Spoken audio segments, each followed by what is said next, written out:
There's been so many stories of founders and CEOs who have fallen prey to the founder's curse to their detriment. Companies have gone down because of that, or they've just been simply fired by their investors.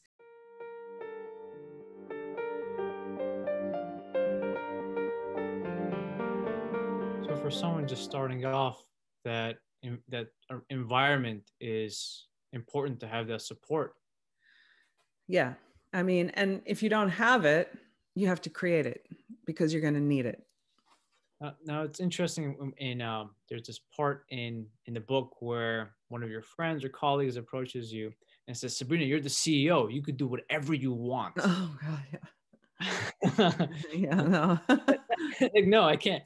And that really speaks to another topic I want to turn to is the identity of the CEO. And in pop culture, we have this idea that, and you write in the book, I want to quote, pop culture depicts the CEO as a woman or man with all the answers.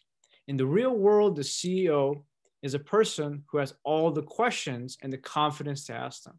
Yes. So how is a CEO or a leader different from how it's portrayed in reality versus how it's portrayed in the movies versus in reality? And with that, I want to ask, and I guess a forewarning to anybody who wants to make that jump, the founder's curse. Yeah, right. Okay. Well, so this is really a conversation about humility. And I think humility is a superpower of leadership. And it is one that most people think would show weakness, to show that you don't have all the answers or that you've even made a mistake. People think in pop culture, you're right, the CEO has to have all the answers and doesn't make any mistakes. But the truth is, if you show, that you don't know something and you just say like, well, that's really interesting. Can you tell me more? Or, you know what? That was one of the worst sales pitches ever. I really messed that up. Can we get together to talk about it? This shows tremendous strength and confidence. And what it does is it draws people in and it makes them feel comfortable doing the same thing. So you build a company culture that is a learning environment where people feel comfortable innovating and can make mistakes and not feel like, they have to shove it under the rug or fake it. The founder's curse is the opposite of humility. The founder's curse is basically that you think the product you built or the company you established is perfect. Your baby isn't ugly. And the curse is that you won't listen to any feedback. You won't listen to any advice. And if somebody says, we need to change this thing in this product, like customers don't really like it, they're not using it. And you're like, well, why? It's perfect. Why fix it if it's not broken?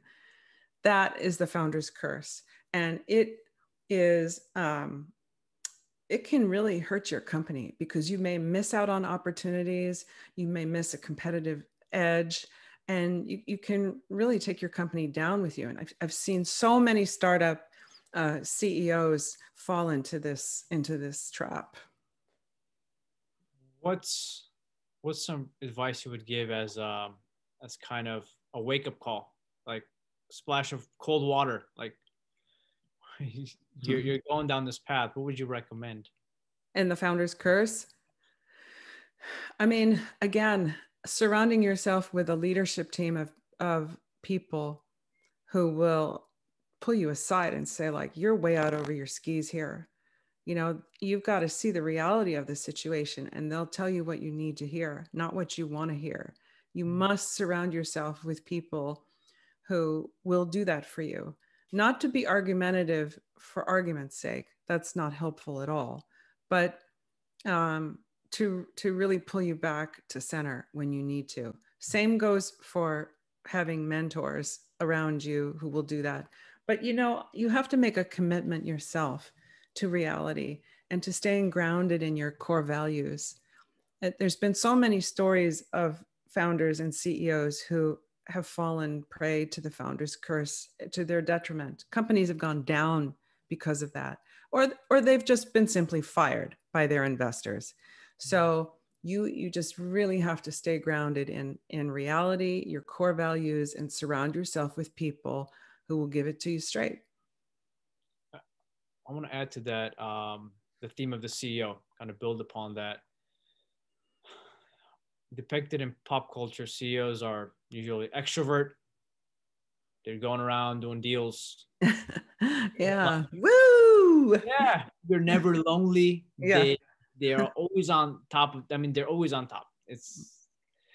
But how did being a CEO, a high performance individual, affect your work and personal relationships? And what does it really mean to be a CEO? Yeah. In regards to personality types? Well, I mean, actually, a lot of CEOs are introverts, and contrary to what you might think, not all of them went to Harvard Business School either. You know, it can be a very lonely position because what happens is the relationships you have with people change. The people, the person, for example, who brings you, your favorite cup of coffee from Starbucks, like, well, what's their motivation? Are they trying to ingratiate themselves with you, to like brown nose you for something? And so you start to be weary of people, or leery, maybe weary too.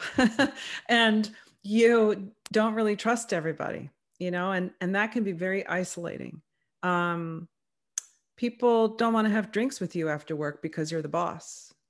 And so that's isolating. And as a CEO, you're the chief decision maker.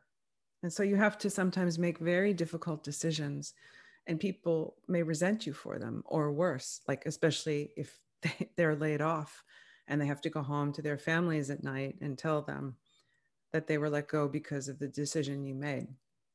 And so that can really do a number on you if you're not prepared for it.